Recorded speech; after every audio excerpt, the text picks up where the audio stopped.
Et voilà, le plancher s'est posé et ça marque la fin de cette première étape dans l'aménagement de mon camion. Allez, je vous montre tout ça et on commence tout de suite juste au-dessus.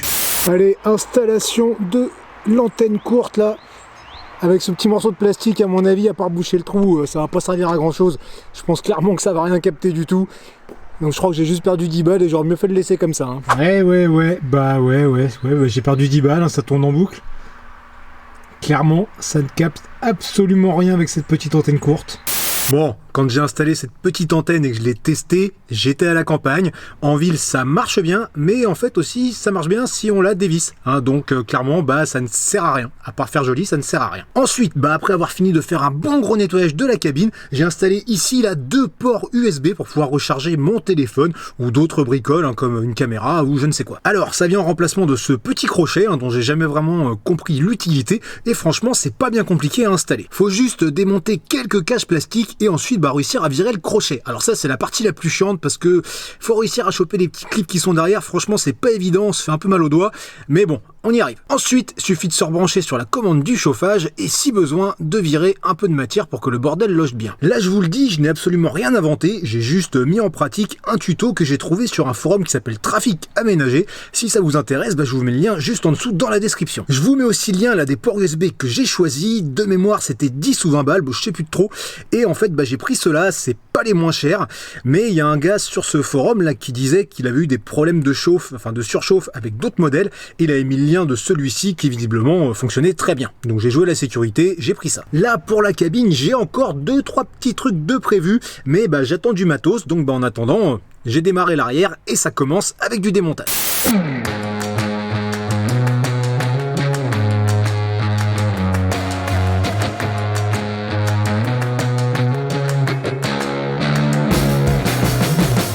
Fouillant, j'ai trouvé ici une petite bombe de WD-40. Elle n'est pas vide, c'est toujours ça de gagner.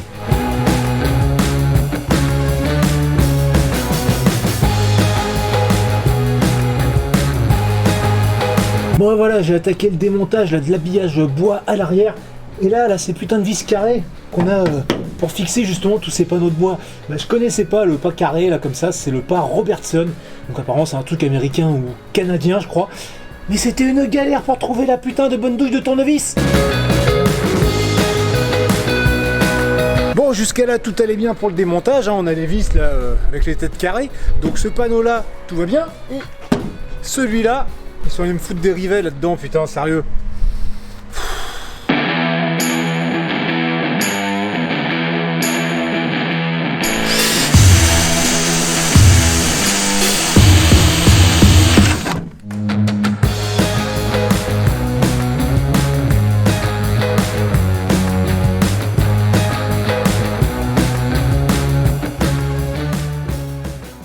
Et là, je me suis retrouvé avec un truc plein de poussière, d'épines de pin et même un petit peu de visserie à récupérer. Alors il a fallu commencer le nettoyage avec un petit coup de balayette avant d'avoir recours à un outil un peu plus approprié.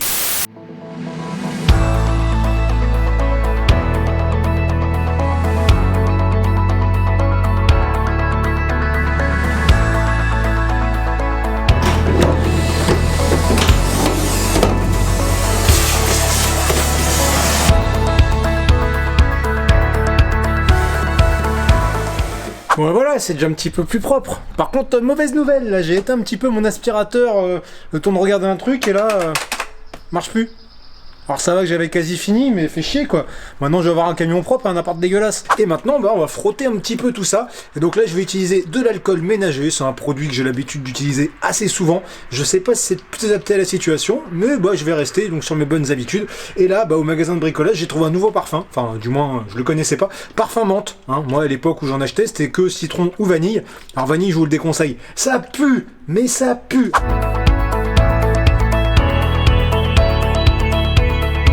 Bon là je crois que je suis pas mal hein, quand même niveau propreté, c'est beaucoup mieux. Et donc il n'y a pas trop de rouille, il y a des petits points, quelquefois la tôle un petit peu à nu, des tout petits points de rouille, rien de très méchant. Alors il y en a qui sont assez fanatiques de passer de l'anti-rouille, soit de l'anti-rouille, un produit anti-rouille, soit de la peinture partout dans le camion avant isolation. Bon, moi je me dis que là, il n'y a pas de gros dégâts. Je vais pas faire une grosse isolation. Hein. Au sol, ce sera juste une plaque de polystyrène posée comme ça. Et comme il y a des rainures, eh ben, l'air pourra quand même passer. Donc je pense que les risques de rouille sont limités. Donc je vais me contenter de ce que tout le monde recommande en anti-rouille, là, du Rustol. Donc je vais en mettre seulement aux endroits où il y a besoin. Je vois pas trop l'intérêt de tout refaire alors que la peinture elle est quand même pas mal. Donc je vais repasser tranquillement sur ces petits endroits. Et bon, ok, peut-être que sur les parois, là où il y a un peu de peinture qui a sauté, je mettrai un petit coup de peinture blanche en plus pour faire propre. Mais voilà, déjà faire tout ça, ça sera pas mal. Alors autant l'alcool ménager à la menthe, c'était pas trop mal niveau odeur, plutôt frais, plutôt discret, tout ce qu'on veut. Par contre, alors le Rustol, mais ça pue. Donc vraiment, on va faire dans un truc bien ventilé. Et là, je me dis, après, quand je vais remettre le camion dans le garage et qu'apparemment, il faut 2-3 jours pour que ce truc-là, ça soit bien sec, ça va puer. Donc comme je disais, j'essaie juste de reprendre les endroits où il y a des petits pocs, où la tôle est un petit peu à nu. Bon, au final, comme il y a plein de petits points partout, bah je vais presque aussi vite à mettre une couche, finalement sur tout le plancher. Couche fine, hein, mais du coup j'insiste un petit peu sur les endroits où je vois que c'est un petit peu abîmé éventuellement. Et je me dis que ça sera pas plus mal, hein. De toute façon ça coûte rien et de toute façon ça sera caché. Et voilà, grosso modo, le nettoyage et le petit coup d'anti-rouille, bah je pense que c'était le plus chiant. Alors tiens, là, l'anti-rouille justement, le Rustol, bon bah c'est la première fois que j'en utilisais, et franchement, bah j'ai trouvé ça pas mal. C'est assez liquide, donc bah on l'a vu, hein, j'ai tout fait au pinceau, et du coup, tant que j'y étais, bah là je me suis fait les montants et le toit, là où vraiment il y avait de la tôle apparente, et comme c'est liquide, bah du coup ça s'applique vraiment facilement. Ça laisse pas spécialement de traces, là, puis une fois sec, c'est transparent, donc ça c'est cool, enfin, sauf si on met des gros paquets dégueulasses, hein, là c'est un petit peu marrant. Bon après, j'aurais sûrement dû poncer avant application, mais bah je me dis que ça ira. Tiens, par contre là je parlais de l'odeur, et comme bah je suis obligé de remettre le camion dans mon parking souterrain et de le fermer, bah ça a du mal à partir. Et vraiment, bah c'est le genre d'odeur là qui attaque, là, qui te prend la gorge, enfin vraiment t'as la langue pâteuse, t'as mal au crâne.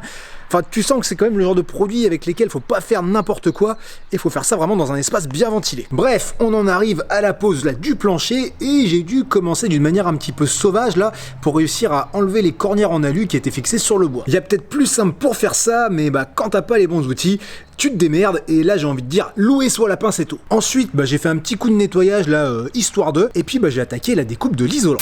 Donc là, c'est du polystyrène extrudé de 2 cm d'épaisseur. J'ai pris ça déjà bah, parce que ça coûte pas cher. Hein. Là, j'en ai eu pour environ 15 € les 5 plaques de 1,25 m par 60 cm. Et puis aussi bah, parce que c'était le moins épais disponible. Hein. Je veux pas perdre trop en hauteur. En plus, bah, comme ça reste facile à découper.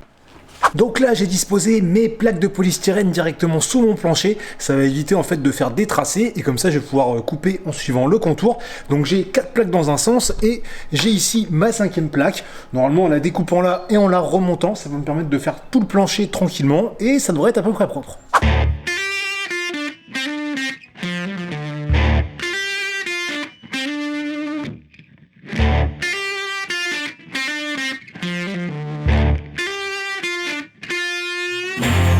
Bon, si possible, quand vous faites ça, faites pas comme moi, prenez pas une espèce de vieux cutter pourri tout rouillé qui coupe déjà plus. Vous vous ferez moins chier avec une lame neuve quand même.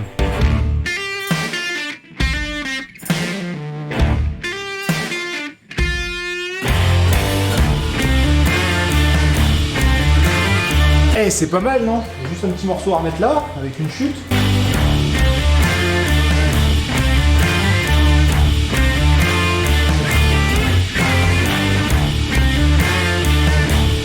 Il n'y a plus qu'à mettre ce joli puzzle là-dedans.